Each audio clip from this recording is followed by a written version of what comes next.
Berlin, May 1945. The tremendously destructive battle to capture the heart of Nazi Germany ends with a Soviet victory. The city is in ruins. Years of British and American air raids and the recent street fighting has reduced much of the city to a shell. In the heart of Berlin, on Museum Island, the great buildings are shattered.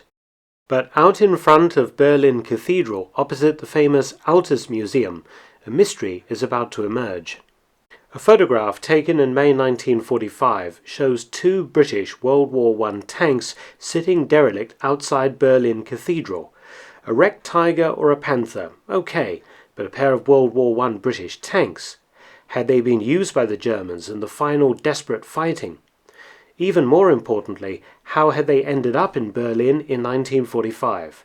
The answer to this little mystery has been found, and it's a story that encompasses many of the great events of European history. Following the Bolshevik Revolution in Russia, a civil war broke out. From 1918 to 20, British and Allied forces fought in northern Russia on the side of the White Russians against the Bolshevik Red Army. Britain also gave the Whites material aid, including over 60 tanks, mostly Mark V's from World War I. Many of these tanks were in turn captured by the Red Army and used against the Whites, and many were also abandoned by the British when they left Russia. By 1931, all of the Civil War-era tanks were in depots, tank schools, or on firing ranges. In 1938, the last 15 Mark V tanks were disposed of.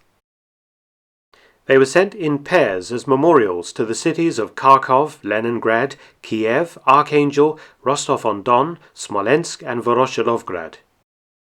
In Smolensk, a pair were placed either side of the cathedral gates. And there they sat until 1941, when the city of Smolensk was captured by the German army. It seems that at some point in 1941 or early 42, the tanks were sent to Berlin. There they were set up on display, along with captured artillery in the Lustgarten, a large open space opposite the Berlin Cathedral on Museum Island. The nearby Zeughaus Armoury was converted into a museum, housing smaller military items. It was in this position that the two tanks were found by the Red Army in May 1945. The question persists, had they been used in the fighting in Berlin? As static exhibits without functioning weapons, their use would have been limited to pillboxes, though doubts exist over whether they would have been used, as they were both in very exposed positions and had only half-an-inch thick steel armour. They lingered on in East Berlin in an increasingly dilapidated condition until they suddenly disappeared.